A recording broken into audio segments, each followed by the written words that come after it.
കൂട്ടുകാരെ, 10ാം ക്ലാസ്സിലെ അടിസ്ഥാന പാഠാവലിയിലെ ആനന്ദാശ്രുക്കൾ എന്ന പാഠഭാഗത്തിൻ്റെ പാഠഭാഗ വായനയും അതിൻ്റെ തുടർ പ്രവർത്തനങ്ങളുടെ വിശകലനവുമാണ് ഈ വീഡിയോയിലൂടെ ചെയ്യാൻ പോകുന്നത്. എല്ലാവരും ശ്രദ്ധിച്ച് കേൾക്കുക. തൻ്റെ മാതാപിതാക്കളെപ്പറ്റി ജോസിന് ഒരറിവും ഉണ്ടായിരുന്നില്ല. കർമ്മലിത്ത കന്യാസ്ത്രീകൾ നടത്തുന്ന ലിറ്റിൽ ഫ്ലവർ ഓർഫനേജിലെ വെളുത്തു തടിച്ച സിസ്റ്റർ തെരിസായുടെ പരിചരണത്തിൽ കുട്ടിക്കാലം കഴിച്ചുകൂട്ടിയ അവ്യക്തമായ ഓർമ്മകളുണ്ട്. സദാ പുഞ്ചിരി തൂകുന്ന മുഖവുമായി തങ്ങളിൽ ഓരോരുത്തരെയും തനത് എന്ന വിചാരത്തോടെ ശുശ്രൂഷിച്ചു വളർത്തിയ സിസ്റ്റർ തെരിസ തനിക്ക് 5 വയസ്സുള്ളപ്പോൾ ആ പ്രായത്തിലുള്ള മറ്റു 3-4 കുട്ടികളോടൊപ്പം പട്ടണത്തിൽ നിന്ന് അകന്നുമാറിയുള്ള ആൺകുട്ടികൾക്കായുള്ള ഈ ഓർഫനേജിലേക്കു മാറ്റുകയാണുണ്ടായത്. കൂറ്റൻ മതിൽ വളപ്പിനുള്ളിൽ അനേകം ഏക്കറുകളിലായി പരന്നു കിടക്കുന്ന ഈ ഓർഫനേജ് ഒരു പ്രത്യേക ലോകം തന്നെയാണ്. ഇവിടെ 100-ലധികം കുട്ടികൾ, പല പ്രായത്തിലും തരത്തിലുമുള്ളവർ ഒന്നിച്ചു കഴിയുന്നു. ഒരു വലിയ കുടുംബത്തിലെ അംഗങ്ങളെപ്പോലെ. ആർക്കും ആരോടും വ്യക്തിപരമായ ബന്ധങ്ങളില്ല. വ്യക്തി സ്വാതന്ത്ര്യവും വളരെ പരിമിതമാണ്. പക്ഷേ ആ സത്യം അവരെ അലട്ടിയിരുന്നില്ല. തങ്ങളെ സ്വന്തമെന്ന് അവകാശപ്പെടാൻ ആരുമില്ലെന്നുള്ള വസ്തുത അവരെ വീർപ്പ് മുട്ടിച്ചിരുന്നതുമില്ല. ഓർമ്മ വെച്ചപ്പോൾ തുടങ്ങി മണിമുഴക്കം അനുസരിച്ചു ചിട്ടപ്പെടുത്തിയ ജീവിത രീതി ശീലിച്ചു കഴിഞ്ഞിരുന്നു. മണിമുഴക്കം കേട്ട് ഉണരുന്നു, മണിമുഴക്കം കേട്ട് ആരാധനയ്ക്കായി ഒത്തുകൂടുന്നു, മണിമുഴക്കം കേട്ട് ഊണുമുറിയിൽ എത്തുന്നു. അതു കഴിഞ്ഞ് ചെറിയ കുട്ടികൾ അടുത്തുള്ള പള്ളിവക പള്ളിക്കൂടത്തിലേക്കു പോകുന്നു, മുതിർന്നവർ തൊഴിൽശാലകളിലേക്കും. ദിവസത്തിൻ്റെ അന്ത്യത്തിൽ അവർ വീണ്ടും ആരാധനയ്ക്കായി ഒത്തുചേരുന്നു. അവസാന മണിമുഴക്കത്തോടെ ഉറക്കത്തിലേക്കു പ്രവേശിക്കുകയുമായി. നിയന്ത്രണങ്ങൾ കൊണ്ട് വരിഞ്ഞുകെട്ടിയ ആ ദിനചര്യയിൽ ആർക്കും തന്നെ പരാതികൾ ഉണ്ടായിരുന്നില്ല. ഒരുപക്ഷെ മെച്ചപ്പെട്ട ഒരു ജീവിത രീതിയെപ്പറ്റിയുള്ള അറിവില്ലായ്മ കൊണ്ടാവാം. പിന്നെ പരാതിപ്പെട്ടതുകൊണ്ട് എന്തെങ്കിലും ഗുണമുണ്ടാകുമെന്ന മോഹവും അവർക്കുണ്ടായിരുന്നില്ല. പക്ഷേ കുടുംബജീവിതത്തിലെ സ്നേഹവാത്സല്യങ്ങൾ അനുഭവിക്കാൻ ഭാഗ്യം സിദ്ധിച്ച കുട്ടികളുമായി പള്ളിക്കൂടത്തിൽ ഇടപഴകുമ്പോൾ ജോസ് തൻ്റെ വലിയ വിടവിനെപ്പറ്റി ബോധവാനാകാറുണ്ടായിരുന്നു. ഈ ബാഗ് പപ്പ ബോംബെയിൽ നിന്നും കൊണ്ടുവന്നതാ. ഇന്നലെ എൻ്റെ പിറന്നാളിൽ അമ്മ പായസം വെച്ചു. ഈ അവധിക്കു ഞങ്ങൾ അച്ഛൻ്റെ വീട്ടിൽ പോകും. ഈ ആണ്ടിൽ ജയിച്ചാൽ വല്യപ്പച്ചൻ ഒരു ചെറിയ സൈക്കിൾ വാങ്ങിച്ചു തരും എന്നൊക്കെ കൂട്ടുകാർ വലുപ്പം പറയുമ്പോൾ അവൻ്റെ കൊച്ചു ഹൃദയം നുറുങ്ങി വേദനിക്കും. തന്നെ സ്വന്തമെന്ന് അവകാശപ്പെടാൻ, തൻ്റെ ഇഷ്ടാനിഷ്ടങ്ങൾക്കു വില കൽപ്പിക്കാൻ ആരും തന്നെയില്ലല്ലോ. എങ്കിലും അവന് ഏറ്റവും മനപീഡിതനായിരുന്നത് കുട്ടികളുടെ ഇടയിൽ വഴക്കുകൾ ഉണ്ടാകുമ്പോൾ സഹപാഠികൾ അവനെ ആരുമില്ലാത്തവൻ എന്ന് വിളിച്ച് അപഹസിക്കുമ്പോഴായിരുന്നു. ഒഴുക്കുവെള്ളത്തിലെ തിളങ്ങ പോലെ താൻ ഈ ഭൂമുഖത്ത് എങ്ങനെ വന്നുപെട്ടു എന്ന് ഒരിക്കലും താൻ അറിയാൻ പോകുന്നില്ല. വൈകുന്നേരങ്ങളിൽ മ്ലാനത മൂടിക്കെട്ടിയ മുഖവുമായി കളിക്കാൻ കൂട്ടാക്കാതെ ജോസ് അനാഥാലയത്തിൻ്റെ നീണ്ട നടശാലയുടെ പടികളിൽ ചടഞ്ഞുകൂടുമ്പോൾ സ്നേഹത്തിൻ്റെ വെളിച്ചവുമായി അവൻ്റെ വിഷമതകൾ ആരാന് ഫാദർ ഫ്രാൻസിസ് അരികിലെത്തും. മകനെ, എന്താ നീ ഇങ്ങനെ ഒറ്റയ്ക്കിരിക്കുന്നത്? ഇങ്ങടുത്തു വരൂ. നിന്റെ മുഖത്ത് എന്താണൊരു വല്ലായ്മ? ഒന്നും ഒളിച്ചു വയ്ക്കാതെ എന്നോട് പറയൂ. കൊച്ചു മനസ്സുകൾ ഒരിക്കലും വേദനിച്ചുകൂടാ.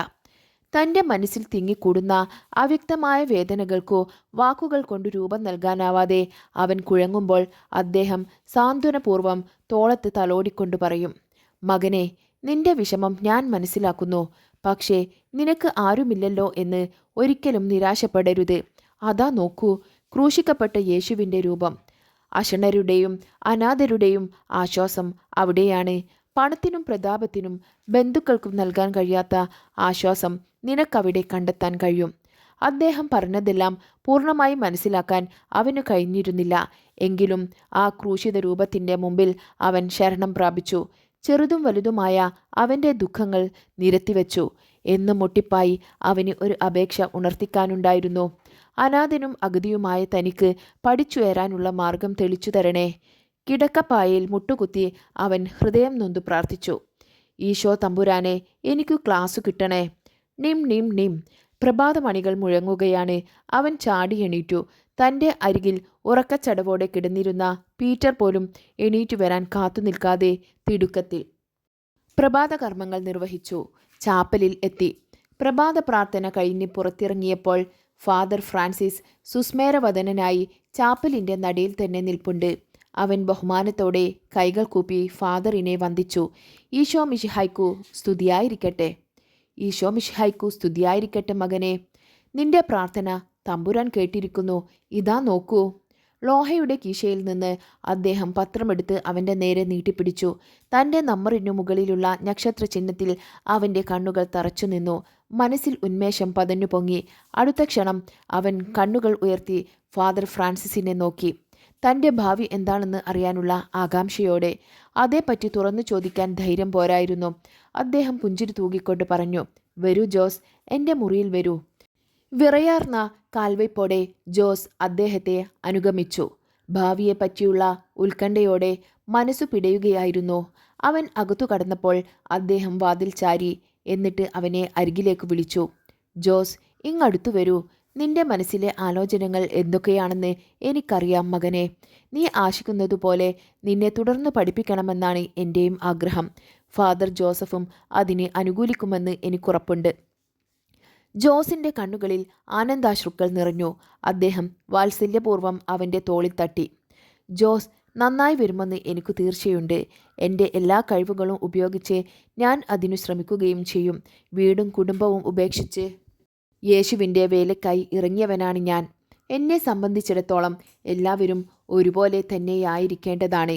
പക്ഷേ എന്തോ നിന്നോട് മാത്രം പ്രത്യേകമായ ഒരടുപ്പം, സ്വന്തം മകനെ പോലെ.